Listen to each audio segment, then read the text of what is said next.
En plataforma virtual ya tenemos a nuestra siguiente expositora, que es la diputada nacional Fernanda Vallejos. Bueno, muchas gracias. Buenas tardes a todas y a todos. Realmente creo que es para celebrar que podamos estar encontrándonos y reflexionando juntos y hablando sobre un tema que es tan trascendente para nuestro país, para nuestra región, para nuestros pueblos. No sería una novedad si dijera que nuestra región ha estado bajo el acecho de las potencias imperiales, o más bien de los poderes económicos y financieros que se afincan en ellas desde que tenemos memoria histórica. En este contexto se inscribe la intervención violenta durante la década del 70 y 80 con la imposición sangrienta de dictaduras cívico-militares. Y creo que es en ese mismo contexto que tenemos que inscribir también lo que está ocurriendo en nuestros días con la práctica del lawfare, entendida como la utilización de procedimientos judiciales legitimados mediáticamente con fines de persecución política, de desacreditación o de destrucción de la imagen pública, de la inhabilitación de un adversario político. Los jueces son los instrumentos, como ayer lo fueron las Fuerzas Armadas, pero los poderes que están detrás de estas estrategias, que no por casualidad siempre se despliegan de manera simultánea en todos nuestros países y siempre van contra los proyectos políticos populares, progresistas. Esos poderes son siempre los mismos. Es casualidad que usualmente pensemos, cuando pensamos en lawfare, en su vinculación con los golpes blandos en nuestra región. Hoy son las cortes o juzgados, como ayer fueron los cuarteles, los escenarios donde se ponen en marcha los golpes. De distinta naturaleza, es cierto, pero con objetivos de fondo que no son tan diferentes. Al fin de cuentas,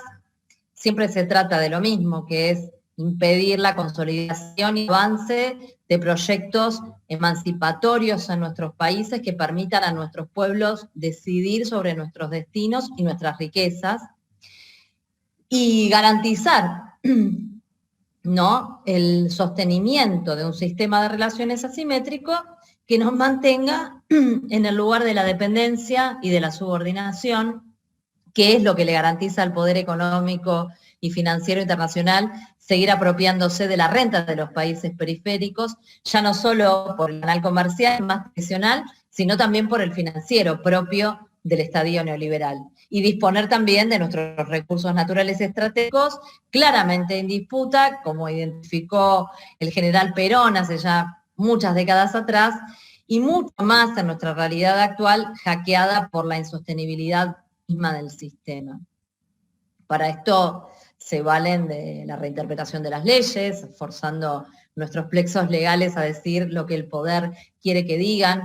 Por supuesto, como lo hemos visto aquí en otros países, se valen de la elección del juzgado más ventajoso para atacar al enemigo, es decir, a los líderes populares que representan un dique de contención frente al avance del neoliberalismo, pero también incluye, y esto es un elemento clave, el uso y el control de los medios de comunicación como instrumentos para la construcción de imaginarios que justifiquen en una parte de nuestra sociedad. Y esto es una herramienta tan importante para la puesta en práctica de esta estrategia como las detenciones arbitrarias, la falta de un juicio justo o las penas desproporcionadas. En el marco de esta estrategia, los tribunales adquirieron un rol protagónico, pero en la política, especialmente en periodos electorales, cuando las causas anticorrupción abiertas contra funcionarios, exfuncionarios y líderes populares marcan la agenda mediática y política, donde sin dudas los casos más claros son la mega causa del Lava-Jato en Brasil, vinculada al golpe contra Dilma, y el encarcelamiento de Lula, la prisión de Jorge Glass y las causas abiertas contra Rafael Correa en Ecuador, las causas abiertas contra nuestra vicepresidenta y expresidenta Cristina Fernández de Kirchner y las detenciones arbitrarias de varios exfuncionarios de su gobierno como Amadou Oudou o Julio De Vido y de líderes sociales vinculados o vinculadas al proyecto político del kirchnerismo como el caso de Milagros Sala. Se trata en definitiva de una guerra por otros medios implementada desde los centros de poder contra estados o sectores políticos que amenazan los intereses del poder económico y financiero. En este sentido, el lawfare se vincula, y esto lo han señalado varios estudiosos del fenómeno, con la noción de guerra híbrida que describe la confluencia de estrategias de desestabilización para producir cambios de régimen en países considerados no aliados, es decir, para sostener el statu quo de las relaciones de dependencia y subordinación, prescindiendo del uso de la fuerza militar, por lo menos siempre que sea posible, porque como vimos en el caso de Bolivia, con el golpe clásico contra Evo y Álvaro García Linera, eso no siempre ocurre así. Entonces, el lawfare resulta una herramienta utilizada desde el Estado, desde el gobierno o desde minorías privilegiadas a nivel local, podríamos decir las oligarquías domésticas, y a nivel transnacional desde el centro, y que finalmente reorganiza el escenario a favor de los intereses, como también lo interpretó el doctor Zaffaroni, de una red transnacional de poder. Como decía, puede existir el lawfare aplicado por el gobierno de turno para permanecer en el poder, pero también puede darse por imperio de sectores que no están en el gobierno para acceder a él y siempre para limitar las posibilidades de que se elijan a determinados candidatos, para meter presos a líderes populares, en general alegando corrupción, lo que implica que los conflictos políticos pasan a dirimirse en el ámbito jurídico y no en las urnas, y la política termina definida en un tribunal, generando una transferencia de poder desde las instituciones democráticas al Poder Judicial, es decir que el Poder Judicial se reserva la última decisión en materia de política. Bueno, hoy vimos un amparo que vino a proteger privilegios privados en detrimento del interés colectivo y a contramano de una ley votada por los representantes del pueblo que pretende eximir a un directivo de una empresa multinacional de pagar el aporte de las grandes fortunas. Naturalmente, es una tendencia que va hacia el vaciamiento de la democracia. No es casualidad entonces que la avanzada del lawfare se diera en un escenario donde el progresismo en América Latina había logrado impulsar justamente una democracia sustantiva, con densidad, y eso impulsó a la derecha, impulsó al poder económico a utilizar la guerra jurídica y mediática para dirimir la batalla que no se lograba ganar en el debate político o en las urnas, o bien para lograr cierta legitimidad en el gobierno, como pasó aquí durante los 4 años de gobierno de Macri, y en definitiva para reorientar al Estado hacia un programa neoliberal. Por eso es que el lawfare excede el ámbito jurídico y no se reduce al incumplimiento del debido proceso judicial o al abuso de la ley, sino que genera contextos de estados de excepción, junto con mecanismos que justifican, que legalizan, por ejemplo, la represión contra la protesta social, donde podrían encuadrar los casos tanto de Milagros Sala como de Luis Delía. Trasciende al ámbito jurídico también porque se vale, como veníamos diciendo, de una articulación con el aparato mediático e incluso de las redes sociales que amplifican el rol de los juzgados, reproduciendo la parcialidad de los tribunales y construyendo ciertos grados de consenso, bueno, que es algo que lo explicó muy bien Chomsky. Pero la mascarada de lo que verdaderamente se oculta detrás del lawfare se cae cuando corremos el velo de la doble vara de la ley, donde algunos casos aparecen como de una corrupción que escandaliza, mientras que otros no merecen atención. Y esto, por supuesto, en virtud de la coyuntura, en virtud de los intereses políticos en pugna. Y en esta selectividad es fundamental el rol de los medios de comunicación y de las redes sociales. Y la eliminación y la desmoralización del adversario político termina teniendo no solamente un impacto político y económico, sino también en términos geopolíticos, vinculados en última instancia al acceso a recursos estratégicos, hidrocarburos, territorio, recursos naturales. Esto lo vimos claramente porque cada vez que por medio del lawfare consiguieron su objetivo de correr del escenario de los líderes populares, los gobiernos neoliberales que se implantaron avanzaron en deudas insostenibles, en acuerdos con el FMI, en acuerdos internacionales que vulneraron la soberanía política y económica de nuestras naciones.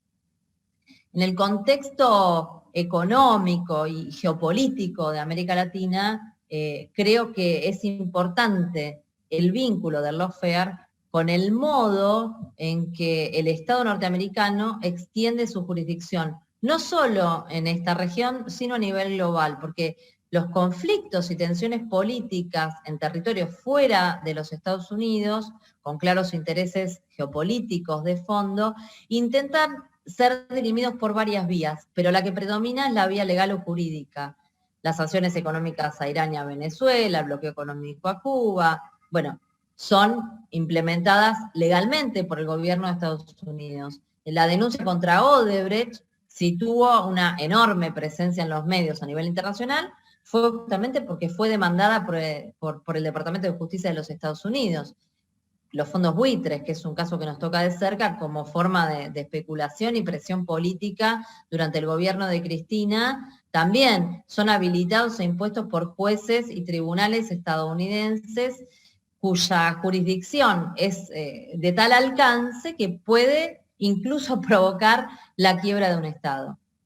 Y en efecto, uno de los ámbitos donde Estados Unidos tiene jurisdicción a nivel mundial es el de la lucha contra la corrupción. Lo planteaba en su momento un alto funcionario estadounidense que confirmaba, ¿no?, el pensamiento de que ellos están en una posición privilegiada para predicar el evangelio de la anticorrupción, decía. Y esto se concreta a través de instrumentos jurídicos puntuales, como el acta contra las prácticas de corrupción en el extranjero, que aplican contra cualquier agente público o privado de cualquier país del mundo que haya mantenido relaciones financieras o comerciales con agentes públicos o privados de Estados Unidos y que sea sospechoso de corrupción. Por supuesto que ellos alegan que lo hacen con fines loables. En cualquier caso, no es el Estado estadounidense el único que se arroga la legitimidad para dar batalla contra la corrupción a nivel internacional, porque también hay instituciones internacionales que van a la vanguardia de la cuestión, marcando agenda, definiendo el significado y el alcance de lo que debe calificarse como corrupción y construyendo incluso indicadores para medirla en todo el mundo. Transparencia Internacional, por ejemplo, su director en una entrevista afirmaba que en muchos países la gente se va a dormir con hambre porque hay corrupción. La realidad es que esta frase oculta las causas estructurales de la pobreza, derivadas en gran medida de un sistema internacional asimétrico, injusto, y las injusticias implicadas en la propia expansión del neoliberalismo. Transparencia Internacional obviamente tiene una gran influencia en la agenda mediática y este tipo de ideas, además, después son reproducidas en organismos como el Fondo Monetario Internacional o por voces pretendidamente expertas en relaciones exteriores, que además agregan al mal de la corrupción en general la predisposición particular en países periféricos y sobre todo de parte de gobiernos que se dicen de izquierda o populistas, ¿no? Y podríamos hacer un capítulo aparte sobre cómo se financian estas organizaciones, lo que nos llevaría seguramente a preguntarnos qué definición de corrupción se aplica a casos que implican tal vez sí a funcionarios de Estado, pero que son de países centrales o que implican a millonarios y a empresarios exitosos. El director de Transparencia Internacional también afirmó en su momento, por ejemplo, en relación con los Panama Papers, que bueno, que todos y todas recordarán, ¿no? Una red, enorme red internacional de corrupción financiera, que tuvo al expresidente Macri entre sus protagonistas, y decía, ¿no?, el titular de Transparencia Internacional, que es muy fácil para los ricos y para los poderosos explotar, y literalmente decía, el lado oscuro de las finanzas globales para enriquecerse a costas del erario público. Qué llamativo que cuando la corrupción se asocia a los empresarios se cataloga como negocio turbio, como al lado oscuro, como algo opaco vinculado a las finanzas, pero no se habla de corrupción. Naturalmente, los que tienen que lavar dinero o ocultar propiedades o desviarlas para no pagar impuestos, gozan de un sistema legal que los ampara. Y esta selectividad en el tipo de actividades que son turbias, pero no corruptas, sigue en definitiva el esquema de la definición de corrupción que plantean los Estados Unidos, ¿no?, que reduce la noción de corrupción al soborno, básicamente entendido como efectivo que pasa de mano en mano, lo cual obviamente excluye un enorme campo de actividades ilegales y de corrupción que perjudican en definitiva a millones de personas en el mundo y particularmente en nuestra región, en el mundo periférico, en el sur del mundo, pero que no son consideradas como criminales. Podríamos, por supuesto, incluir en esta lista el problema de la deuda externa y su vinculación con la fuga de capitales. Pero en definitiva, lo que podemos decir es que esta red transnacional de poder y las organizaciones sobre las que se sostiene han tenido participación directa o indirecta en los casos más resonantes de los FEAR en nuestra región, y que la construcción de ese sentido común sobre lo que es y lo que no es corrupción también ha jugado un rol determinante en el que, por supuesto, los medios han sido también una pieza clave. Naturalmente, este tipo de construcciones son también funcionales a la deslegitimación de la política en general, de la cosa pública, como algo donde siempre, a diferencia del sector privado, está la corrupción en el medio, y eso mismo debilita en la ciudadanía la confianza en la política como herramienta de transformación, y esto, por supuesto, favorece situaciones como la que sufrimos en la Argentina, donde ciertos sectores sociales creían que Macri no iba a robar porque era un empresario exitoso y porque era rico, como si no hubiese construido su supuesto éxito empresarial en base a actos de corrupción y defraudación contra el Estado.